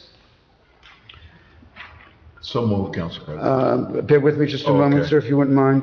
I'm sorry, 3 through 8 and 10 through 12. 10 and 11. 10 and 11. So moved, Council President. Second. Motion and second. Roll call, please. Councilman Monk? Yes. Councilman Love? Yes. Councilwoman Mello? Yes. Councilman Schwartz? Yes. Councilman Garcia? Yes. And Council President Sher. Yes, thank you. All matters listed here under considered routine in nature. Items 13 through 21. Are there any questions, please, on 13 through 21? Seeing none at this time, we are up to resolutions. Number 22 on our agenda. Number 22 is a resolution authorizing closed executive session. Susie, do we need closed executive? Mr. Fernandez? No, Council President. Mr. Mariser? None at this time. Members of the council? Very good. If we could go on, please, on items 23. Terribly sorry. Council President, Yes, ma'am. we didn't move on the communication. Very good. Bear with me just a moment.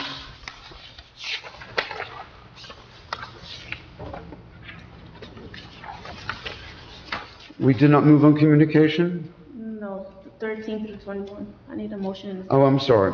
Is there a motion, please, to accept 13 through 21? So move it, Council. Second. Motion, second. Roll call?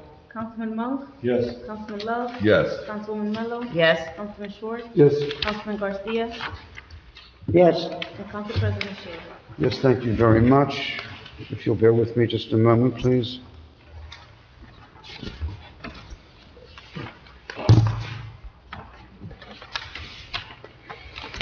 We have items 24 through 36A. Am I correct on those numbers? 23, I'm sorry. 23 through 36A. Are there any questions, please? Councilman Monk? Yeah, thank you, Council President. Item 25, which is a resolution for the purchase of a new two-way radio system for police and fire. So it's a big ticket item. So a few questions I have. One is, I understand it's being bought through a state contract, which does not need to be bid out.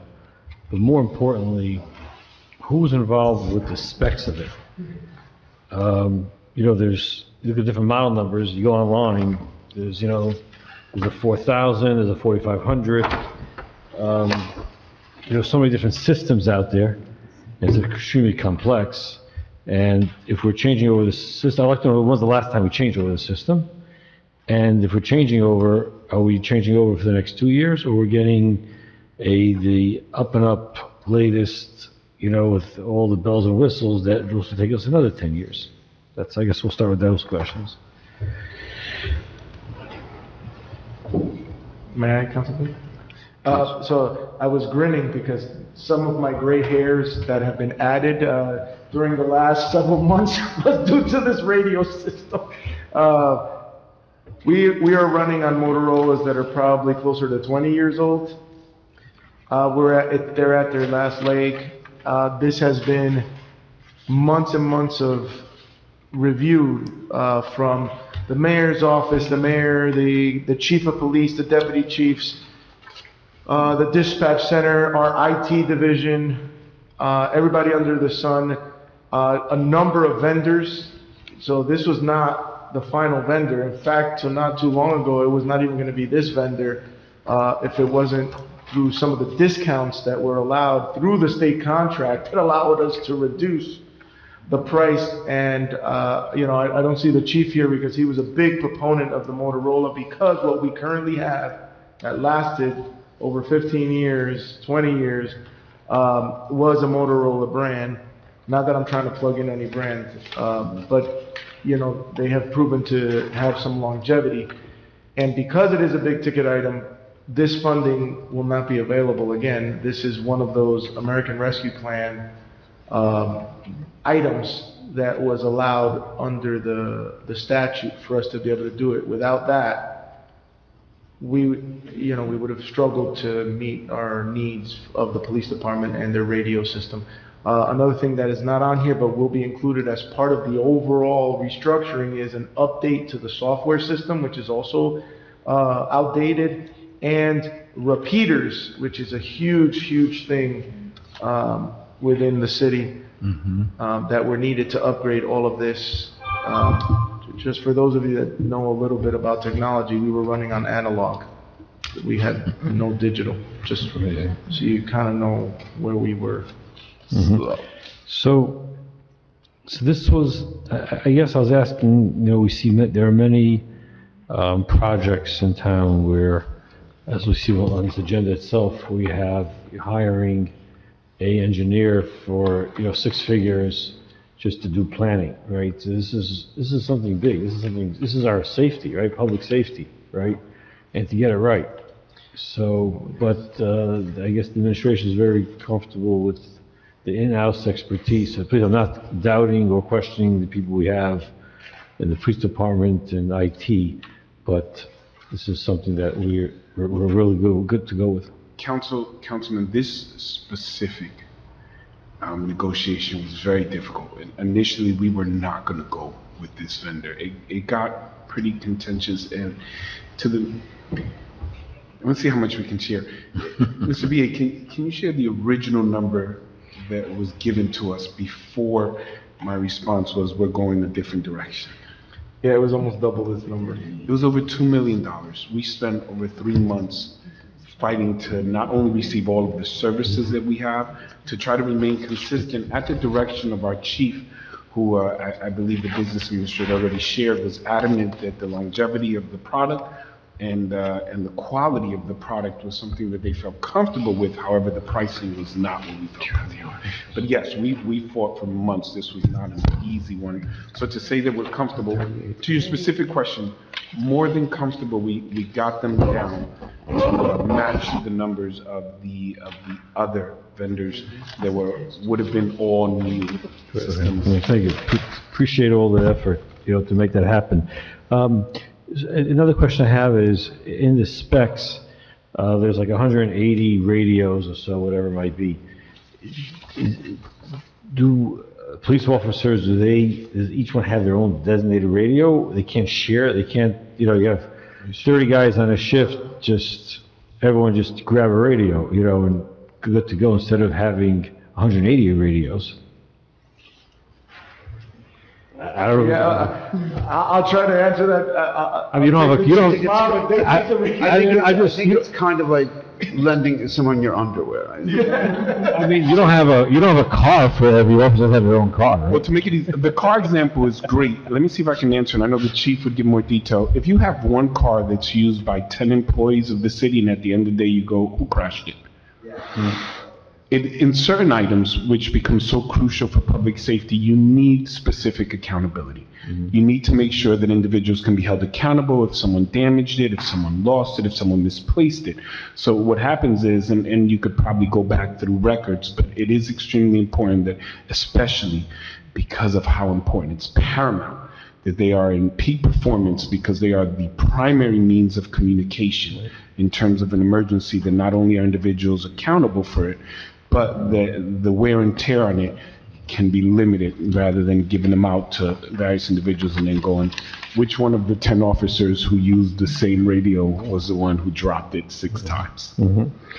Okay. Chief, is that accurate? Every now and then I get one, just one. That's the only one I'll have for the year. Thank you. That's exactly why I would say the same thing. Yeah, you did so. And another point that the mayor indicated, we want to accountability. There is some abuse of that item. The officer will be accountable for that item. They're very, very expensive. They're very, very expensive. So the number, and I wanted to scream it out, because where we started in the 2 million something range, and they just, it's not even nickel and diming somebody. It was kept on working, and they did a great job. So if we do this another 3 months to go down even more, you're suggesting? So we need these yesterday, so. Okay. And the last question I have on this item is, towards the back of it, is around a little over $250,000 for time, material, hourly maintenance, repair, engineering, project, and site management services. It says in there hourly maintenance. Is there a hourly fee here, which I don't know how they tie that into a contract, or are we covered for X amount of years, no matter what's needed to keep the system going? So there is an annual maintenance that's already built in to the system. I want to say 5 years, Chief, is that the number? Because I know we were negotiating that back and forth to get the maintenance for that number of years. And then the hourly rate is typical in most of the maintenance programs in case there's something beyond what is covered, sort of like in your car, we got the engine trans and everything covered for X number of years, but if there's something out of the ordinary, the hourly rate would kick in. Okay. Maybe if they dropped it 10 times right there, I don't know. Okay, that's it. Thank you, Chief. Council President, if I may, on item 27, it also has to do with the police department, a virtual training simulator. Is this something that the city had before, or is just an add-on? I'm not gonna call it a toy, but. Yeah, so talking about the Attorney General's office and requirements for training that we have, especially being a certified licensed police department in the state of New Jersey, I gotta tell you that the police department has been looking for years, right, Mayor? We've tested a number of products to try to meet the requirements of the certification and the Attorney General's. And after much testing, in fact, the mayor and I think tested one downstairs one time to see how it goes. This one actually, from what I am told, and Chief, correct me if I'm wrong, this has virtual technology where you can train more than one officer at a time with the virtual goggles so that they can actually communicate strategies where you couldn't do in some of the other training formats that were being provided. And that is one of the main reasons that this technology is being proposed after much review and analysis, and it is coming out of the Burn Grant money from 2020 and 2021, which can only be used for these types of services. Councilman, this is sophisticated equipment, and it's important that we take the opportunity to highlight the effectiveness of this kind of equipment. In today's day and age, where we understand that active shooting scenarios can occur in so many different areas, it's important that our police officers are up to date, not only with these scenarios, with these instances, but the kind of split-second decisions that they have to make. It is often difficult for them to rely on training where in person, we may be able to send them every 6 months, 3 months, because we can't afford to send out a large number of our police officers constantly. But training is something that officers want. They desire, they want to be up to date. This equipment, and again, I highlight the leadership of our chief, Luis Guzman, in advocating that we would have this equipment and obviously being able to utilize these grants. But for the layperson that may not be familiar, this equipment is utilized when a police officer, let's say you can create a scenario if they have to go into a public building, into a park, into an area where there are women or children, where you have an expectation that they'll be there all day long, and a police officer and even multiple police officers can be trained on how to respond. The quickest, most effective response, but not only quick and effective response, but they also have to take into consideration Attorney General guidelines in the response, where you can assess right there to the second whether their reaction lined up and how it would hold up to scrutiny afterwards. I've tested the equipment. We invite individuals to test the equipment, and I share with the public that I'm in conversations with our chief to not only have scenarios like this, but recently many police departments are introducing this equipment to allow civilians to participate in training to get the perspective of what an officer is thinking in that scenario. Oftentimes, civilians aren't privy to the information and the training, so they go, why would an officer react this way? And we want to take it one step further and even have training that puts the police officer on the other side to let them know what the civilian is thinking. So this kind of sophisticated equipment that allows for virtual training becomes not only practical for us in terms of money saving opportunities, but beyond what I would describe as useful to keep our officers up to date with so many scenarios now. We hear about them in the news of individuals who have easy access to illegal arms and how our officers can be prepared. Right. And does the city currently have someone on staff that can do this training? Or this? She has designated, and they've actually done the training, individuals, and there's a special room that we've been able to designate in order to have equipment set up with commanders set up at, again, the direction of our chief in order to have this training. But the easy accessibility of it to our police officer becomes extremely appealing, just because at any moment the chief could designate hours, specific times for groups to go down and get this training. Thank you. I appreciate that. One last question on item 32. It's something we see often with a bid for engineering services. So I'd like to, how does this number, this particular resolution is to award a contract for local flood hazard mitigation analysis and planning for the New Jersey Transit underpass Passaic Avenue. So the bids are put out, and it seems like there was only one bid received back here for $109,500. I mean, we don't, maybe the right number is $50,000. Maybe the right number is $200,000. when you get one bid back like this, of just a number out of the hat, at least what it seems, maybe I'm sure there's more, I hope there's more science to it than just what we see here. How do we know that this is a number that we should be approving, with being that we only received one bid? So a couple of things to that. Number one, to answer your question directly, so our engineering service provider, right, reviews it and compares it to other similar tasks to make sure that, you know, it's not 100,000, it's 50,000, right, or et cetera. So that's number one. Number two, this is not the first time this specific item was bid out. It was bid out at least on 3 or 4 different occasions, and we were lucky to get one bidder, which was another one of the issues. And then thirdly, this is covered through the disaster relief funds through the Ida hurricane.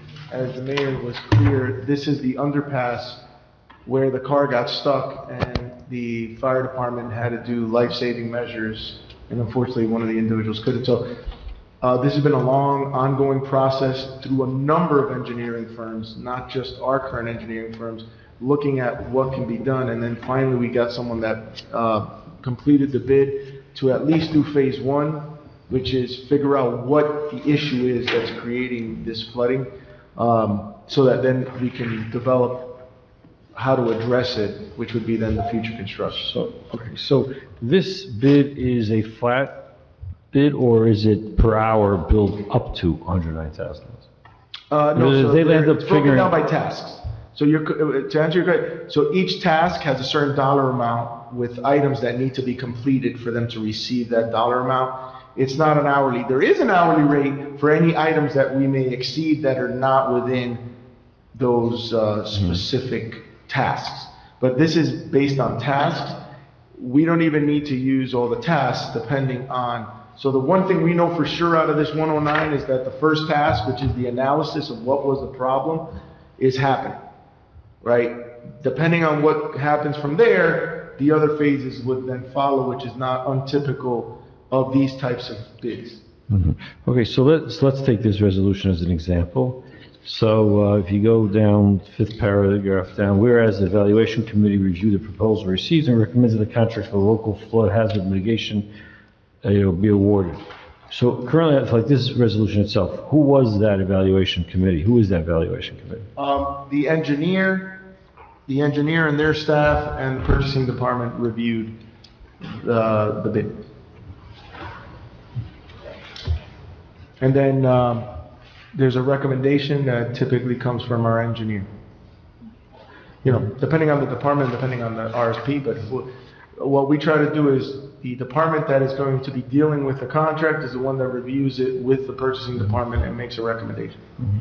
And why would it be so difficult to find an engineering company to bid a proposal? This sounds like a great project, and there's so many engineering companies out there. Why would it be so hard to find an engineering company for this project? So if I were, and again, it's a guess because I don't know what each of the engineering companies is.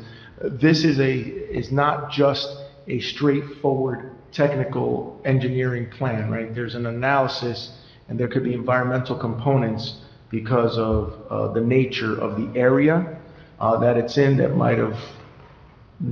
some engineering firms might have shied away from. And I think that was the delay in getting the individuals. And some firms may not have just wanted the project, right? Might have been beyond their scope. So if you ask me to guess, that would be my best guess. Okay, well, thank you. Thank you, Councilman. If I could, on number 25, the Motorola at $1,100,000, is there any thought being given to lease rather than to purchase, given the changes of technology which seem to be occurring every minute? So there was significant discussion on what the best approach is, and ultimately the lease program ends up being much more costly. Yeah, but in 3 years or in 5 years, aren't we dealing with equipment which is so on with it, so, So the software updates is different. So that we're working on periodic updates, because remember, this is a whole entire system. And we're hoping for history to repeat itself, since we had these radios for over 20 years. and did software bring them to a level of operating well? The current ones?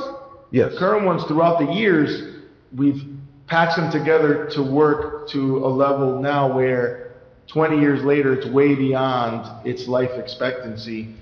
These new with the digital technology that is brought into the systems, upgrades are a lot more manageable than, let's say, what they were 20 years ago. So we're hoping that we can maintain them for, an extended period of time. In terms of interoperability, I can't get that out, right? County, other police forces, federal, state, can they all communicate with us on these? So the radios, believe it or not, is not the issue. That becomes the antenna and the repeaters and the frequency. And in this is also new repeaters with the updated frequency, which would allow for much easier and complete communication. How many repeaters will there be? 3, I believe. We're staying with 3, Chief, or are we adding a 4th one? 3. Okay, 3. And if weather conditions are such that it knocks them down, what's happens? What emergency? So what'll happen, because there's 3, there are redundancies. So you may lose a patch of an area, but you won't lose the entire town. That's why, because those 3 repeaters are located in 3 different locations. They're not in the same neighborhood. Good. Are there any other questions, please, on 23 through 36? Councilman Monk, did you have a question? I'm sorry. Very good, thank you.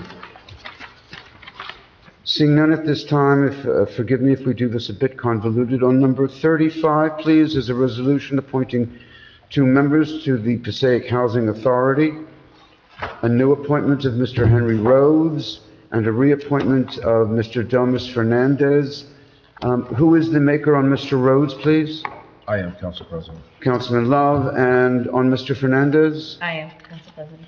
Thank you, Councilwoman. If we could note for the records, are there any other nominations to the Housing Authority at this time? Very good. If we can have a motion, please, on items 23 through 36. So moved. Second. Councilman Love, may I ask you to rescind your move, please? Yes. I believe there may be some areas that you might wish to investigate, sir. Okay, I will rescind. And in fact, let me try to be helpful to you. Is there a motion, please, to accept items 29 and 30 and 36? Move. Second. Oh, I wasn't. Councilman Monk? Yes. Councilman Love? Abstention. Councilman Miller? Yes. Yes. Councilman Garcia? Yes. Council President Sher? Yes, thank you. Is there a motion, please, to accept items 23 to 28, items 31 through 35? Is there a motion to accept, please? So moved. Motion? Second. And second. Roll call, please.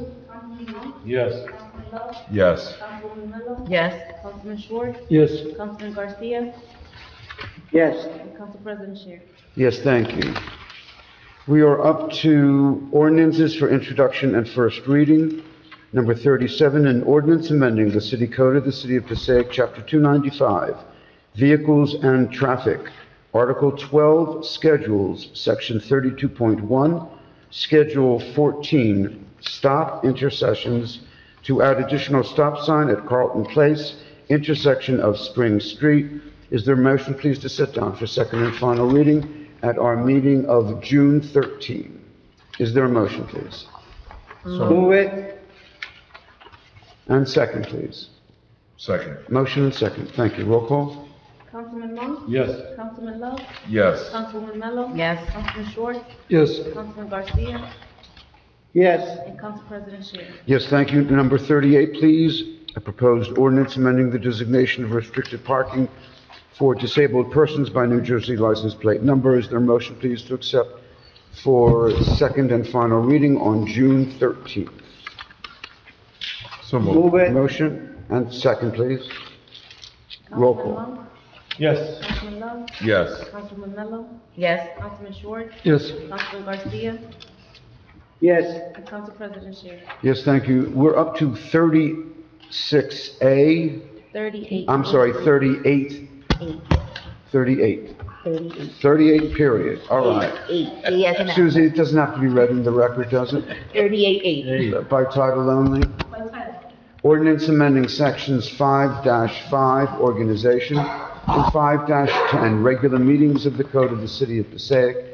Is there a motion, please, to set down for second and final reading at our next meeting date of June 13? Is there a motion, please? Too late. I understand, sir. I'm looking for a motion. Second. Motion and second. Councilman Schwartz. Yes, does there need to be verbiage in when we have our regular meeting on a day other than the first and third Tuesday? Because this doesn't address that. The amendment says that the meeting can be any time during the week on the first and third week. So previously, the ordinance was requiring us to meet on Mondays, which we had moved away from. So this allows us to have it whatever day of the week. Right, but there are times when that might be changed and it might not actually be during that week conceivably. It would still be 2 meetings during the month, but sometimes the regular meeting might actually be changed to a date which may not conform to that. Well, if we believe we're going to have meetings the second week or the fourth week instead, then we should consider further amendment to address that. And perhaps, it will require putting it down from the first reading, but 2 meetings a month. We could simply say that. There are times when we only have 1 meeting a month in the summer season. Well, the ordinance provides that we can adjourn meetings, cancel meetings. Right, but especially. But then you'd be, but So then right you, now, as a regular practice, we have meetings twice a month. And before it said Mondays, we changed it to the first and third week. We can say twice a month, but there's also the language following it says that meetings can be canceled when we want. So along those, especially if there's, for whatever reason, only 1 meeting that month, it may specifically not be on the first or third week. Might be on the second week conceivably, so that there's less of a gap between the other meetings. But if we are going to have them the second week, then we should just further change this to say 2 meetings a month, but the meetings can be canceled. Previously, the ordinance provided that meetings could only be canceled in the months of July and August. This allows, addresses things like if there's only going to be 1 in November or 1 in December, we can do that. Council President? Mr. Mayor. Does the language refer to regular meetings? It is my understanding that anytime the legislative body of our government wishes to call a meeting, there's an obligation to have a public notice, there's a process, and I'm wondering, because obviously this body at the direction of the Council President can cancel a meeting that week, can require a meeting to be done the next month, can limit the meetings. I don't know if it says we have to have meetings twice a month, and I believe there are times where we've had meetings outside of that, so I'm just want the attorney to clarify whether or not it's referring to our regular meetings twice a month, because if this council, let's say, chooses to have a meeting for some urgent matter, there's an extenuating circumstance and we need to have the public involved, the Council President may have, from my understanding of government law, that he could call a council meeting at any time as long as the appropriate public notice has been made. Certainly, yes. You can always call a meeting. So in an extenuating circumstance, forgive me, where let's say a meeting could not be held on the second week And there is such an urgent matter that there is a requirement to have a meeting that month because of deadlines or anything. Would the council president and the city council still have the opportunity to call a meeting through the clerk, and I believe the clerk is aware of this, in the third week or the first week if they choose to, as long as the appropriate public notice is made? I believe the clerk is also aware. That's the question. If I may, Council President. Certainly, you can always, the mayor is correct, you can always call a meeting. The ordinance is really intended to just set forth what the general practice is going to be, but you can certainly call a meeting whenever you need to, and circumstances change things, just as, we have done that in the past, and it's legally permissible. The ordinance is meant as a guideline as to when we're going to meet. Ordinance is not a guideline. Ordinance is law. In the past, we have been meeting on Tuesdays, and the ordinance had provided for Mondays. So the ordinance sets forth what the typical schedule would be, but as the council, you can call a meeting whenever you would like on proper notice. I believe we refer to them as special meetings. I think the clerk would be more familiar with this rule. And again, I believe the only requirement would be appropriate public notice, and at the direction of the council president with consensus of the council can call a meeting at any time, and the meeting can be called next week if the council president chooses, as long as the appropriate public notice. So in an extenuating circumstance where there is no opportunity to have a meeting on the second or fourth week, it would not limit this body or the legislative body of government to meet together as long as the date is set forth prior to schedule. And there's an appropriate public notice. We've had special meetings before outside of the dates that allowed for the regular meetings. So, and I don't want to put words in our attorney's mouth, but I believe the guidelines in terms of the references, our typical meetings are held these weeks. And I know the initial conversation was, do we have one day? And we said, we'll do any day of the week because of consideration. What if there's a holiday? What if there's a sickness? What if something's going on? But again, and I'll leave it to our attorney, there's nothing in this that would limit the governing body from calling a special meeting on the first or third week if beforehand they know that it cannot be possible to have a meeting and it is of such an urgent matter to meet a deadline. They could call the meeting at the direction of the council president and the consensus of the council at any time. The issue that I have offhand is ensuring the rights of the public, which is the basis for open public meetings. So I'm hesitant to want to agree to anything that doesn't offer very real flexibility. But on the other hand, the key interest, and I think everyone would agree, is the rights of the public to hear and participate in government at the municipal level, right? So is there such language which can be so flexible on the one hand, and what does everyone else do? Wouldn't that defeat the purpose, Council President? So if the goal would be that there's an expectation of the public to participate in meetings, then there would be an expectation that there's a set schedule, one that people would be able to rely on. Meetings are held every second or fourth week unless there's extenuating circumstances, and meetings are set prior in the year where I believe people have access to calendars. They know what holidays will fall on what days. So we're really talking about a time where maybe something would occur and extraordinary circumstance. But if the meeting, to your point, I think it's an easy change, but if the meeting was open any time in the month, what would limit the governing body from saying this month we're going to have it the first week, next month we'll have it the second week, next month we'll have it the third week, and then it becomes so inconsistent that the public goes, I don't know when you're having your meetings, you're changing them.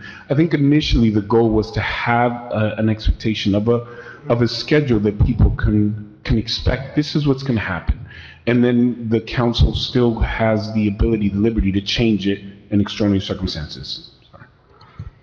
And the meetings are published, so the citizenship can see, well in advance when all of our meetings are. And the rights their rights are being protected. That is correct. And 38A does all of that? Yes. Thank you. Councilman Schwartz? Does a special meeting have any restrictions in terms of what content it may have, or can we take the form of a regular, full, formal meeting? Well, special meetings are typically called for a particular purpose, but you're also free, as I said, to change when you are going to have a regular meeting. You can adjourn, you can cancel. That's the flexibility that the statute. Right, but in this case, we're talking about on week 2 or week 3, I forget, week 2, to have the meeting which would have had in week 1 by calling it a special meeting. Would the content of that meeting be restricted to what is specific about for that special meeting, or could that be a full regular meeting if we went that route? I believe that there may be some restrictions on the content. I'd have to I could get back to you with the full analysis as to what you can and cannot be appropriate. Through the Council President, and also we can explore the difference between a special meeting and a special circumstance that required a meeting. So if there was an extraordinary circumstance that limited the ability to have a meeting the second or fourth week, let's say something occurred on the state. Let's say there was an emergency, government was shut down. The Council President says we cannot reasonably meet together with an expectation that the public will be there and all council members will be present. I want to change the meeting to the third week. That is not a special meeting, that's a special circumstance that required a change. If the law provides that he can have the meeting with the consensus of the council on the third week, would this law limit him from doing that because of the special circumstance? Not the topics, it would be regular topics that would be held, but the circumstances themselves didn't allow for the meeting day. If we can look into that. We can.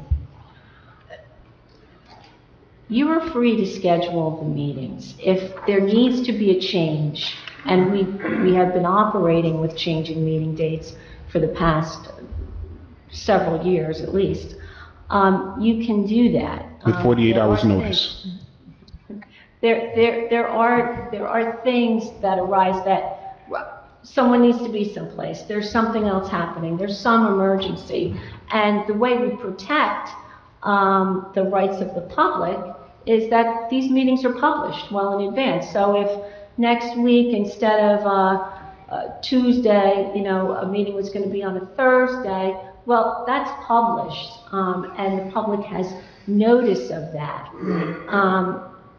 I think what I'm hearing, though, with respect to the preferred wording of the ordinance is that while we added additional flexibility by just simply removing the Mondays, that you would rather have an ordinance that states that the council will meet twice a month in accordance with the published dates, which we can do.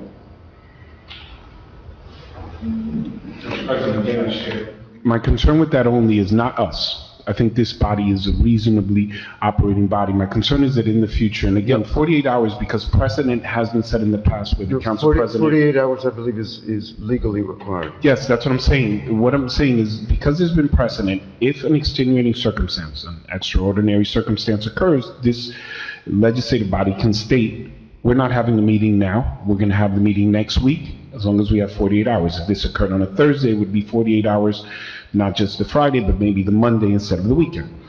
My concern with having a law that leaves twice a month is 10 years from now. 20 years from now, this body isn't here. What would limit the governing body from changing their meetings every week? This month, we're going to have it on the first and third week. The next month, the second and fourth. The fourth month, the third and fourth week. I think when you ask the question, what do other municipalities do or have done, historically, it's been set a schedule that people can follow consistently. So though the language can be open, I think municipalities around the state have consistently had the same weeks. So I just want that to be a part of the conversation, just because once we set that precedent, then in the future, anyone can come in and say, what's the week that people are less likely to come? Well, let's have it the fourth week this week. If somebody had nefarious intent, not that I would expect anyone to, or malicious intent, they might change it, as opposed to, I know every second and fourth week there's a council meeting unless there's a change which can be explained and justified if there's a compelling reason. That's the only reason why I share that. Okay, thank you. We have an ordinance that has been introduced, correct? I think we need to take a vote on 38A, if there's any objection to taking a vote. Very good. Roll call on 38A, please. Councilman Monk? Yes. Councilman Love? Yes. Councilwoman Mello? Yes. Councilman Short? Yes. Councilman Garcia? Yes. And Council President Sher. Yes, thank you. We're up to Roman numeral 12, payment of the bills. Are there any questions on the bills? Hearing none, is there a motion to accept the bills as presented by the clerk? So moved. Motion? Chair will second. Councilman Monk? Yes. Councilman Love? Yes. Councilman Mello? Yes. Councilman Short? Yes. Councilman Garcia? Yes. And Council President Sher. Yes, thank you. Mr. Fernandez, as if we haven't brought you to speak enough already, is there anything in conclusion, sir? So if you will indulge me for 1 second. Absolutely. There was a question that the council asked at last meeting. The mayor had directed me to find out what the numbers were. These were for calls regarding sewer and the sewer bills and the sewer analysis. We went back 4 years.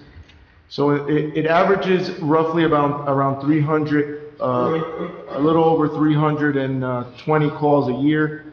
2019 was 333 calls, 2020 was 316, 2021 was 309, and this year, no surprise, it's a bit higher than the rest of the years at 359. For a total of 1,317 calls over the last 4 years. Problems that were clearly the city's problems out of that 1,317 were 545, leaving issues that were of laterals of about 772 that were the residents' concerns, not the main line. But if you look at it, you know, you're wavering in the 40-60% kind of thing, which could teeter back and forth. But those are the numbers for the last 4 years as requested and directed by the mayor. Thank you. Thank you, sir. Thank you, Mayor. Councilman Monk, I believe that was an issue that you had raised? Yes, thank you, yes. Very good. Thank you. Mr. Mayor? Council President, our chief will give you a detailed report in the days to come, but I want to again commend the police department. We've had increased operations and surveillance in many areas of our city, and recently we were able to recover 7 out of 9 vehicles that were identified taken. 7 were recovered back to their owners through the police department. The increase and strategic and targeted operations at the direction of our chief, we have seen positive results, and we will continue these measures throughout the entire city. But I wanted to make sure all the council members were updated in case they receive phone calls from the community. Okay. So we were able to retrieve 5 out of the 7 cars? 7 out of 9. We've not been able to find the perpetrators as of yet, I assume? They're still... I had shared earlier that through an operation, and though the matter is sensitive in terms of the details, an individual was arrested. The police continue to work with different law enforcement agencies in their operations. I don't want to give out any public information, Absolutely. But they are very much on top of it. Well understood. Thank you, Mayor. Thank you very much. Members of the council, any comments? There being none at this time, is there a motion, please, to adjourn? So moved. Motion and second to adjourn. Roll call to adjourn, please. Councilman Monk? Yes. Councilman Love? Yes. Councilwoman Mello? Yes. Councilman Short? Yes. Councilman Garcia? Yes. And Council President Sher. Yes, thank you. Thank you, ladies and gentlemen.